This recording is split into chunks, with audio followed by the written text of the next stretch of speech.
Resumen de la lección 12 para el 21 de diciembre del 2019. Cómo afrontar las malas decisiones. Para memorizar. Y dije: Dios mío, confuso y avergonzado estoy para levantar, oh Dios mío, mi rostro a ti, porque nuestras iniquidades se han multiplicado sobre nuestra cabeza y nuestros delitos han crecido hasta el cielo. Esdras capítulo 9, versículo 6. En los tiempos de Esdras y Nehemías, el matrimonio mixto con cónyuges no israelitas llegó a establecerse como norma nacional debido a la influencia negativa y perjudicial para el ejercicio de la verdadera adoración. Ambos dirigentes estaban muy preocupados por esto, ya que querían conducir a la nación a una estrecha relación con Dios. Domingo 15 de diciembre. La reacción de Nehemías. Nehemías capítulo 13, los versos 23 al 25. Vi asimismo en aquellos días a judíos que habían tomado mujeres de Asdod, amonitas y moabitas, y la mitad de sus hijos hablaban la lengua de Asdod, porque no sabían hablar judaico, sino que hablaban conforme a la lengua de cada pueblo. Y reñí con ellos, y los maldije, y herí a algunos de ellos, y les arranqué los cabellos, y les hice jurar, diciendo: no daréis vuestras hijas a sus hijos, y no tomaréis de sus hijas para vuestros hijos, ni para vosotros mismos. Como las madres eran oriundas de Amón, Asdod y Moab, y eran las que cuidaban de los niños, no es de extrañar que los niños tampoco hablaran el idioma de sus padres. La pérdida del idioma de los hebreos era perder su identidad especial. Para Nehemías era impensable de que las familias estuvieran perdiendo el contacto con la palabra de Dios y su conexión con el Dios vivo.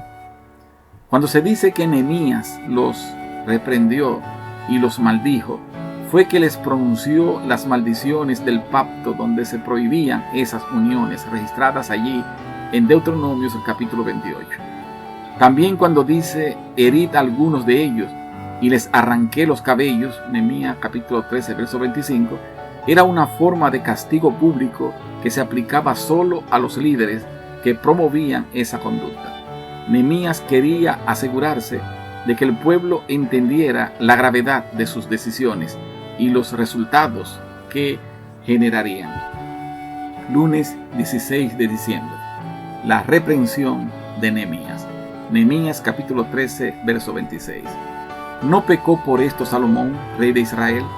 Bien que en muchas naciones no hubo rey como él, que era amado de su Dios, y Dios lo había puesto por rey sobre todo Israel. Aún a él le hicieron pecar las mujeres extranjeras. Las decisiones que tomó Salomón lo llevaron a desobedecer por haber elegido mujeres que no adoraban al verdadero Dios del cielo. El mandato de no contraer matrimonios mixtos no se refería al nacionalismo, sino al peligro de la idolatría. En el relato bíblico encontramos a buenos hombres casados con extranjeras, entre ellos Moisés se casó con Séfora, madianita. Salmón se casó con Rahab, la cananea, y Booz se casó con Ruth, la moabita. Las esposas paganas en el tiempo de Nehemías no decidieron renunciar a la adoración de sus ídolos. Por consiguiente, Nehemías se indignó por las decisiones del pueblo, ya que para él esto demostraba una falta de verdadero compromiso con Dios. El mandato de Dios de no unirnos en yugo con los infieles debe ayudarnos a llevar una vida mejor y fomentar la devoción mutua hacia Dios. Martes 17 de diciembre. Esdras reacciona. Esdras capítulo 9, los versos 1 y 2. Acabadas estas cosas, los príncipes vinieron a mí, diciendo: el pueblo de Israel y los sacerdotes y levitas no se han separado de los pueblos de las tierras, de los cananeos, heteos, fereceos, jebuseos, amonitas, moabitas, egipcios y amorreos, y hacen conforme a sus abominaciones, porque han tomado de las hijas de ellos para sí y para sus hijos, y el linaje santo ha sido mezclado con los pueblos de las tierras, y la mano de los príncipes y de los gobernadores ha sido la primera en cometer este pecado. Los dirigentes civiles llevaron las noticias a Esdras, ya que hasta los líderes espirituales de la nación, sacerdotes y levitas, eran culpables de esta transgresión. Esdras capítulo 9, los versos 3 y el 6. Cuando oí esto, rasgué mi vestido y mi manto, y arranqué pelo de mi cabeza y de mi barba, y me senté angustiado en extremo. Y dije: Dios mío, confuso y avergonzado estoy para levantar, oh Dios mío, mi rostro a ti, porque nuestras iniquidades se han multiplicado sobre nuestra cabeza, y nuestros delitos han crecido hasta el cielo. Esdras, consciente de que esta había sido una de las razones para la entrada de la idolatría y la caída moral del pueblo, se entristeció en extremo. Quedó postrado hasta la hora del sacrificio y entonces elevó una oración a Dios, reconociendo que habían pecado al no haberse separado de los pueblos paganos. Miércoles 18 de diciembre. Esdras actúa. Esdras capítulo 10, verso 3. Ahora pues, hagamos pacto con nuestro Dios, que despediremos a todas las mujeres y los nacidos de ellas, según el consejo de mi Señor, y de los que temen al mandamiento de nuestro Dios, y hágase conforme a la ley.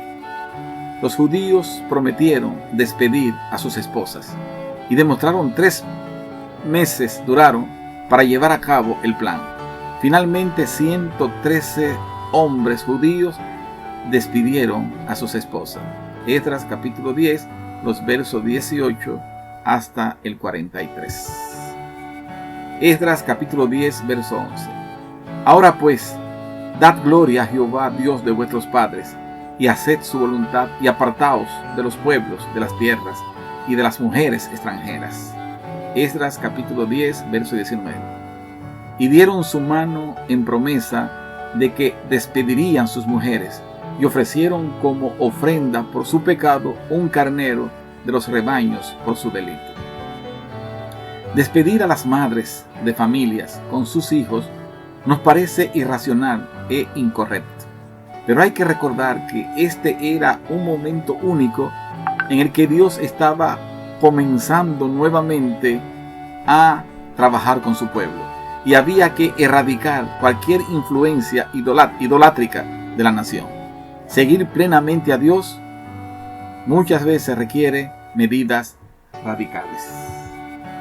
Las mujeres despedidas no fueron separadas de sus hijos, ni se les dejó desamparadas.